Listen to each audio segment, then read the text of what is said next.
Welcome to the 4321 Wood Shop. My name is Chris, and today we'll be building this wooden card holder. The inspiration for this design came from Would You Make It? Drew and his daughter over there built this, or made one similar to this. And when I saw it, it was something I felt I wanted to do for Matt and Amy at 731 Woodworks for this holiday season. So, in collaboration with the other moderators of the 731 Woodworking Facebook group, I made this, and we're filling it with cards for them and sending it off to them. So by now they would have it. I'm not posting the video until after I get confirmation they have it, so I hope they love it. If you don't know who Matt and Amy are, I'll have links down below to the Facebook community as well as to Matt's channel, and I would recommend checking him out as he's a big inspiration to many woodworkers and YouTubers out there. So let's get started on this project. We've got our 8.5 by 5.5 sleeve for this holiday book we're gonna make with a wooden cover, and we're selecting the wood. Obviously there's some cherry down there, and it's nice cherry, but it's air dried. Like I said, it's nice, but it's a little blah, I think. Up here we've got some walnut, but everything is done in walnut right now, it seems like. So I kind of think I want to go away from that. I do have a whole pile of oak, but as pretty as it is for some things, I don't think it's for this. So for the holiday thing, I am thinking a nice piece of cherry. So I do have that one there, which is a very nice board and thickness, but I also have this one right here. And I think that way would work well. We've got some nice figure down here that maybe we'll put in it. And I think if I cut that in half, first off, I can do it on the table saw, and I think it would be the right thickness. The other one, I think I would just have to plane down. So I think we're gonna give this one a shot. So let's get that in the shop and get going on it. So we got that piece of cherry in the shop. We're gonna go ahead and cut it on the miter saw here to a rough length. Leaving a little extra just in case I get some snipe on the planer. Here on the table saw, I'm trying to split it in half, keeping the same edge against the fence at all times, but I will be flipping it around to do it from both sides. Basically 1 inch at a time. So this took a bunch of cuts, just slow, steady, not trying to overdo it until we get as close to the middle as we can. I did not cut through it at the table saw. That would have been unsafe, I thought. I didn't want to kick back, didn't want anything thrown off, so I used the hand saw to finish the cut here. There will be a ridge down the middle, but we're not going to worry about that. We'll get that taken care of at the planer. Just because the curve for the table saw is thicker than the curve for my Japanese pole saw.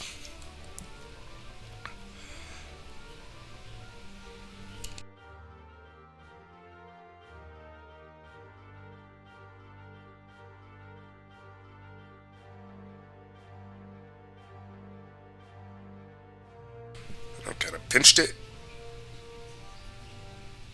and pulled on them a little, and apart they came. So again, those ridges will be going away at the planer, which is our next stop.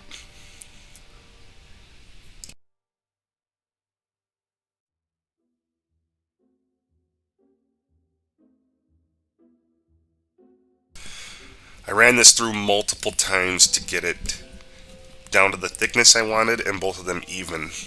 I wasn't measuring any specific thickness. I just knew I didn't want it too thick that it would be bulky, but I didn't want it too thin that it would be flimsy or fall apart easily or crack or break. So I just kept running it through both, one after the other, to keep them the exact same until I got to where I thought it would be a nice book cover.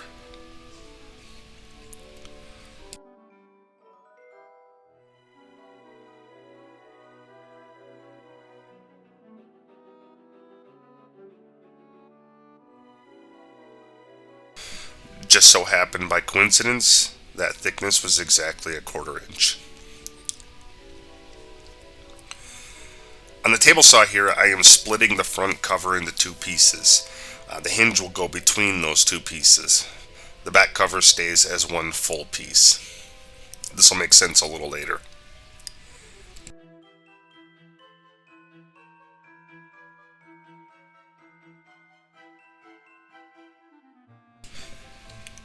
Here at the router table, I am taking both of those front cover pieces and I'm putting a rabbet on them where they will meet. So basically where I cut them. And that's where the hinge is going to go. So you'll see here, I'm fitting my piano hinge to it to make sure I have the right thickness. And then I did the front cover the same way.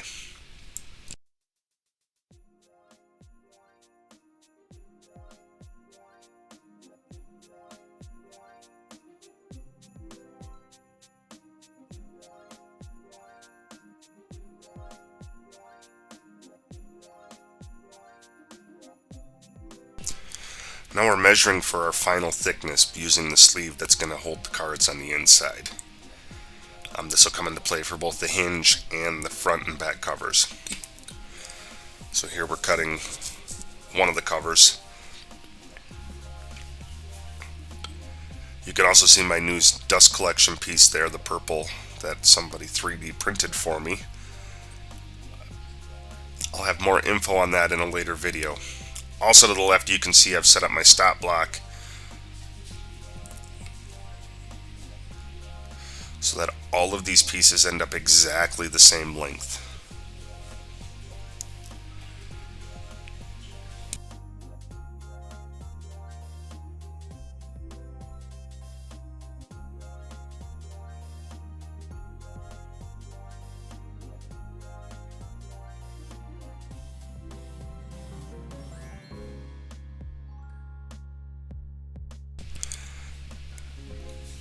Now with a simple cutting wheel on my grinder, I'm just going to cut this hinge apart.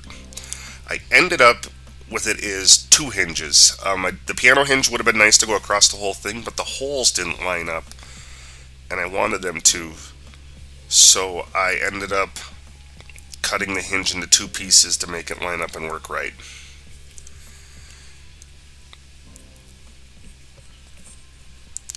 You'll see that a little later on with the 2 hinges. If you were doing more of a book where you're hole punching the paper and you decide where the holes go, I wouldn't cut the hinge into 2, but in this case, because the sleeve had specific holes, I cut the hinge to make the holes line up with the sleeve versus putting extra holes in the hinge. In the end, it looked fine and it worked out.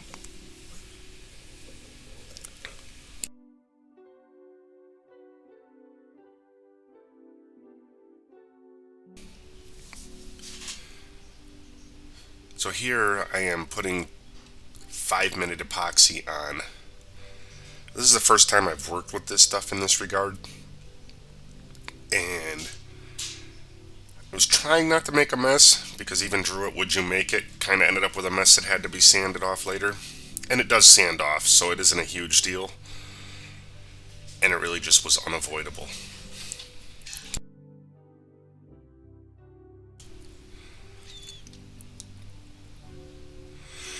Once I got the epoxy on both pieces, I went ahead and pushed the hinges on and lined them up. And then just let it sit for a while so it could harden up and until I could work with it. It says 5 minutes, but I think it takes an hour to cure or a little longer, so I let it sit for a couple hours just to be safe.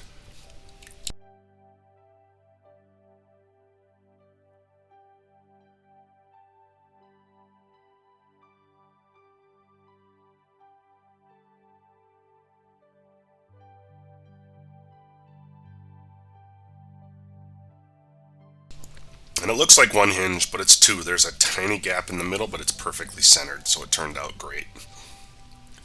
Here on the table saw, I'm going to go ahead and cut that edge off the short piece. We don't need that.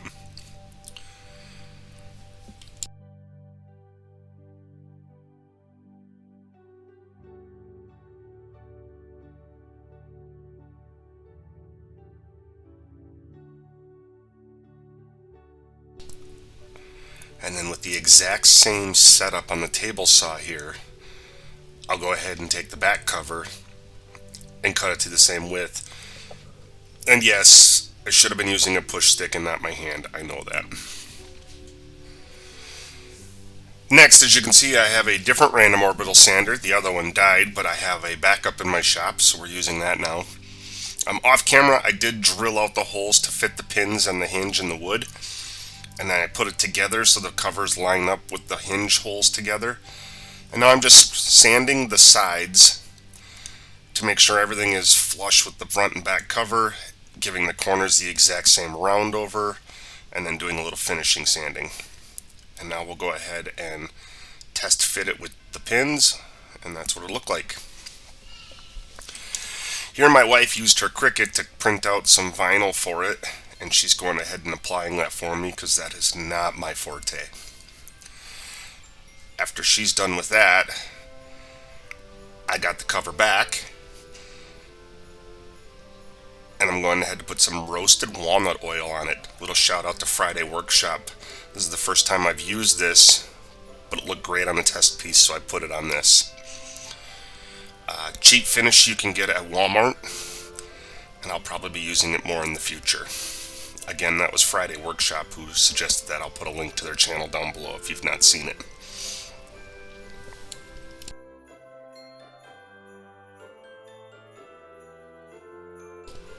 So like any finish, oil up every edge and front and back, and then let it sit for a few hours to soak in, and it turned out great.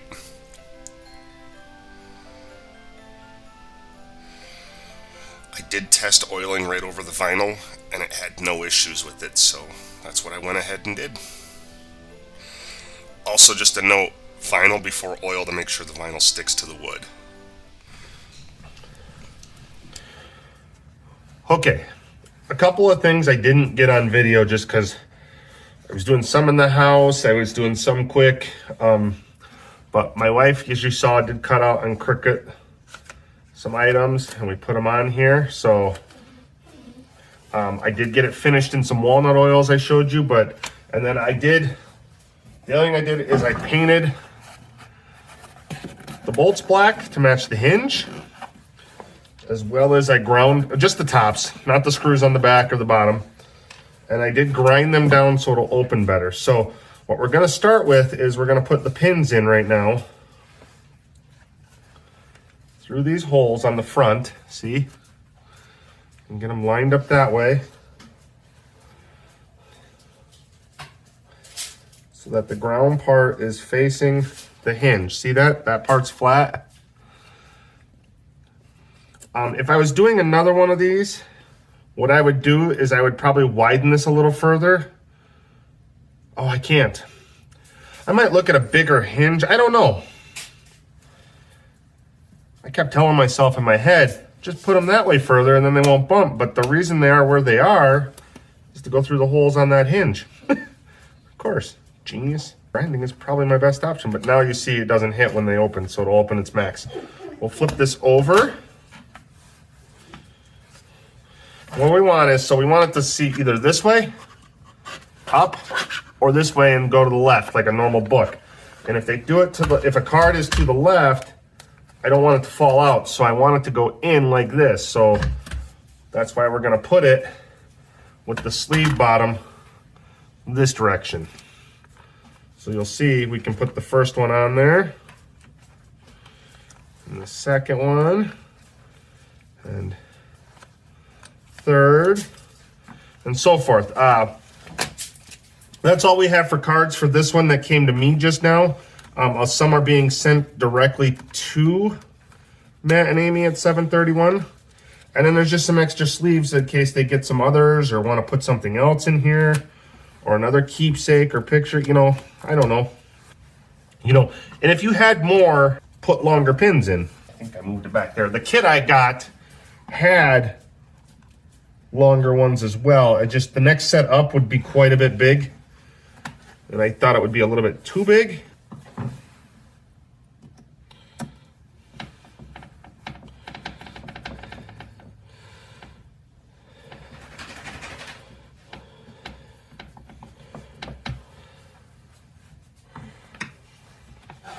And there it is.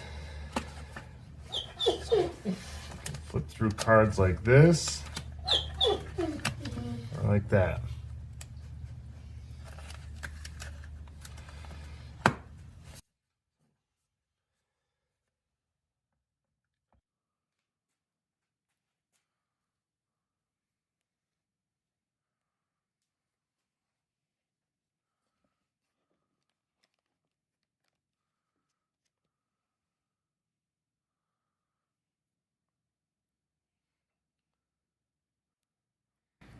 So I have to ask, as Drew would say, would you make it?